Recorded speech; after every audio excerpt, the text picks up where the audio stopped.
यम शब्द का अर्थ यमराज भी है। अष्टांग योगों में से एक अष्टांग योग का भाग भी है यम, नियम, प्रत्याहार, प्राणायाम, ध्यान, धारणा, समाधि, उसमें भी यम आता है। और यम जो है यमराज का भी सूचक है। तो यमराज का जो सूचक है वह मृत्यु।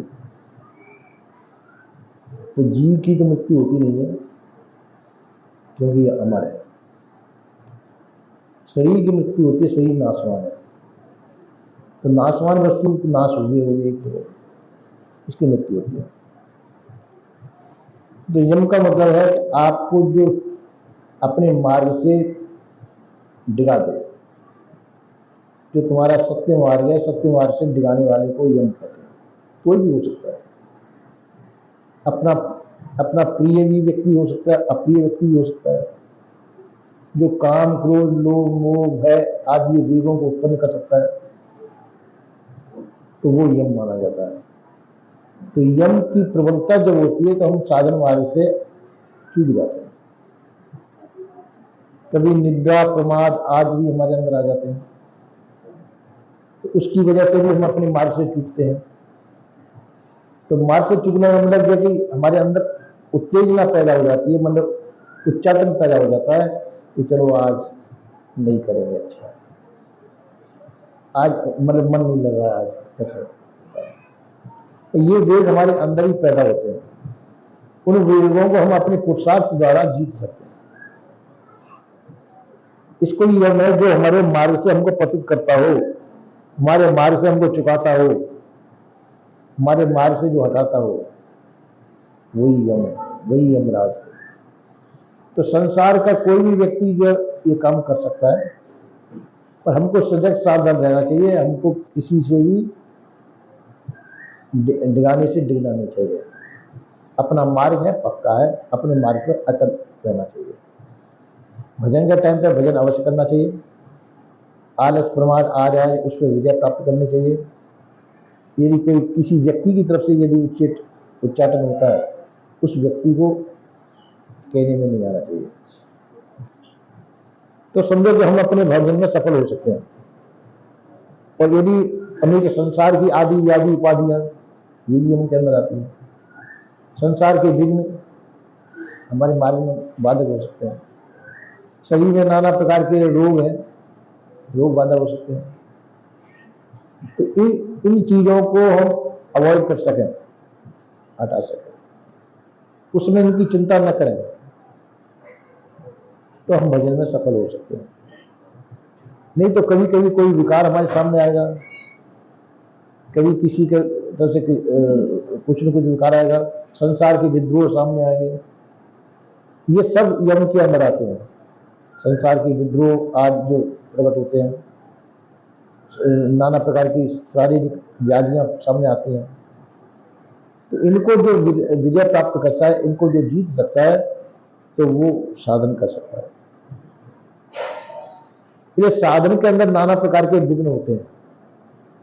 इन विघ्न को ही राक्षस कहते हैं।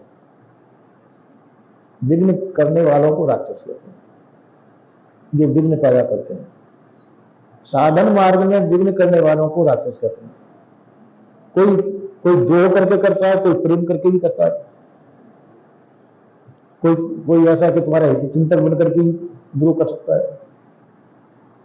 हित चिंतक का मतलब है कि कोई तुम्हारी सहेली आ जाए, कोई वो आ जाए, तो तुम्हारा भजन का टाइम है, अब उससे बात करें, नहीं करेंगे तो वो नाराज हो जाएगी, है ना। उससे बात करना जरूरी है, तो उस समय उसको त्यागना पड़ता है। उस समय उससे बात करना जरूरी नहीं है, क्योंकि वो साधन मार्ग की नहीं है। वो तो एक विघ्न बन करके तुम्हारे सामने आएगा, और उस समय अपने मार्ग पे अपना टाइम हो गया, अपने टाइम पे लग जाना चाहिए, क्योंकि वो साधन है। साधन को प्रमुखता देनी चाहिए। संसार में सबसे ज्यादा प्रमुखता साधन है, कि उससे तुम्हारा कल्याण मार्ग पे आप अग्रसर हो। कल्याण में कोई भी बाधक हो वो जमराज है, चाहे मित्र हो चाहे दुश्मन हो। तो इसलिए जो है उसको चिंता नहीं करनी चाहिए। कोई बुरा माने या भला माने, उसकी भी चिंता नहीं करनी चाहिए। कोई क्या कहेगा उसकी भी चिंता नहीं करनी चाहिए। कभी कभी ऐसी बात आ जाती है कि हमारे साधन मार्ग है और हमारा कोई ज्यादा हितचिंतक है, वो बीमार है, बीमार पड़ जाए, कभी उसकी मृत्यु का भी समाचार आ जाता है। ऐसे अवसर पर भी हम अपने साधन से न चूके, वो साधन की परिपक्वता मानी जाती है। फिर आगे पीछे जाकर भले उसको पूर्ति कर दो, तो जिसमें साधन मार्ग हो, साधन मार्ग में कोई भी विघ्न अपने सामने आए तो उसको हटा देना चाहिए, उसकी चिंता नहीं करनी चाहिए। ये मानसिक रोग होते हैं विघ्न, मानसिक रोग भी सामने आ सकते हैं, शारीरिक रोग भी सामने आ सकते हैं, दैहिक दैविक भौतिक ताप ये सामने आ सकते हैं। इन सब से हम उपराम रहें, इसके लिए जरूरी है कि हमको संयमशील होना चाहिए। संयमशील यदि हम हैं तो सभी विघ्नों को सहन कर सकते हैं और कोई भी विघ्न हमको हटा नहीं सकेगा, अपने मार्ग से डिगा नहीं सकेगा। और यदि हम संयमशील नहीं है तो कोई भी हमको अपने मार्ग से डिगा सकता है। इसलिए परिपक्वता होनी जरूरी है, पर मार्ग में परिपक्व होना चाहिए, दृढ़ निश्चयी होना चाहिए और सबसे ज्यादा प्रिय अपना मार्ग होना चाहिए, सबसे ज्यादा प्रिय। तो संसार तो नाशवान है, संसार की कोई वस्तु अविनाशी नहीं है, संसार नाशवान है, नाश होगा। कोई भी चीज ऐसी नहीं है जो हमारे पास हर समय बनी रहे। जब शरीर छूटेगा तो सब चीज छूटने वाली है। कोई हमारा प्रिय व्यक्ति है वो भी आया तो वो भी छूटने वाला ही है, पर हमसे हम कभी नहीं छूटेंगे, हमसे हम कभी नहीं छूटेंगे, तुमसे कभी नहीं छूटोगे, तुम्हारा नाश नहीं होगा, तुम अमर हो। तो हम अपने घर को छोड़ करके दूसरे के घर को अमर मान बैठते हैं, अपने घर को छोड़ करके दूसरी वस्तु को अमिट मान बैठते हैं, यही भूल हो जाती है। ये भजन जो तुमको तुम्हारे घर में पहुंचाता है, ये संसार का घर है जिस वैभव में हम भूले हुए हैं। तो संसार के घर से तुम्हारा जो भजन है तुम्हारे घर में पहुंचाता है। हम संसार के घर में फंसे हुए हैं, संसार में लोभित हैं, प्रलोभित हैं। तो संसार के घर से निकाल करके तुमको तुम्हारे घर में पहुंचाता है, तो देख उस घर की तुमको अभ्यास नहीं है। फिर अभ्यास हो जाने पर फिर हम सहज में हर समय उस घर में ही रहते हैं, संसार के सब काम करते हुए हम अपने घर में रहते हैं, क्योंकि उस घर का हमको पता चल गया। जब तक पता नहीं चलता, जब तक नाना प्रकार के विघ्न बाधा पहुंचाते हैं। जब हमको अपने घर का पता चल गया तो हम जो हर समय अपने घर के अंदर ही रहते हैं, संसार के सब कार्य करते रहते हैं। कोई भी कार्य हो तो सब कार्य करते हुए भी हम अपने आप में ही रहते हैं, क्योंकि उस लक्ष्य को हम प्राप्त कर चुके हैं। इसलिए और जिनको लक्ष्य प्राप्त नहीं है उनको कोई भी विघ्न बाधा पहुंचा सकता है। इसलिए भजन को श्रेय देना चाहिए, सब काम को छोड़ करके भजन करना चाहिए। गाने बजाने को भजन नहीं समझ लेना चाहिए, ये तो मनोरंजन है। भजन है जो अभी कर रहे हो तुम लोग, ये भजन है। संसार से सभी प्रकार की वृत्तियों को निकाल करके, चित्त बुद्धि मन अहंकार इन वृत्तियों को संसार से हटा करके हम अपने आप में समाहित हो जाए, अपने आप में स्थित हो जाए, अपने आप में सिमट जाए, इसका नाम भजन है। और संसार के किसी भाव में भावित न हो, प्रभावित न हो। किसी कोई रोएगा, कोई गिड़गिड़ाएगा, कोई कुछ करेगा, इन भावों से प्रभावित न हो। कोई अपनी कसम भी करा सकता है, तो ये इन भावों के अंदर प्रभावित नहीं होना चाहिए। तो इसी प्रकार से जो इतना दृढ़ निश्चयी व्यक्ति है उसका साधन सफल होता है। और जो किसी प्रकार से भावों में बह जाता है, संसार के भावों में जो बह जाता है, वो अपने मार्ग से फेल हो जाता है। एक दृष्टांत आता है कि नदी बीच में पड़ती थी और जैसे शंकर भगवान की पूजा करने जाता था एक लड़का, नदी के उस पर शंकर भगवान का मंदिर था। तो नदी कभी कम होती थी, कभी ज्यादा हो जाती थी। तो जब मैं पूजा करने जाता था, अब एक उसका विरोधी लड़का था, तो वो पूजा कर लेता था, तो वो जाकर के उसमें पत्थर मारता था शंकर भगवान को। और कर क्या सकता था, दोनों में लड़ाई थी आपस में।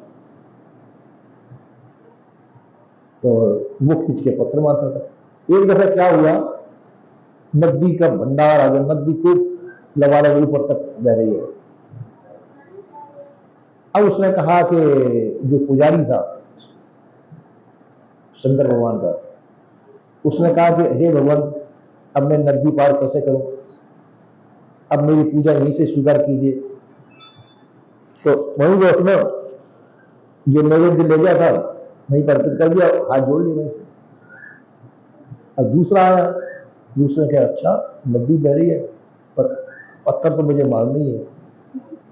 शंकर भगवान ने एक पुल पड़ा नदी में, तो नदी बहुत दूर तक बहा ले गई, बह गया, और फिर पार पे लग करके फिर दौड़ कर आया, और दौड़ के आकर के शंकर भगवान ने पत्थर मारा। तो तो कहानी ऐसा कहती है, शंकर भगवान खुश हो गए, प्रकट हो गए, बरोबर वरदान वहां भाई क्या बनता है, अरे तू वरदान भी दे देता है,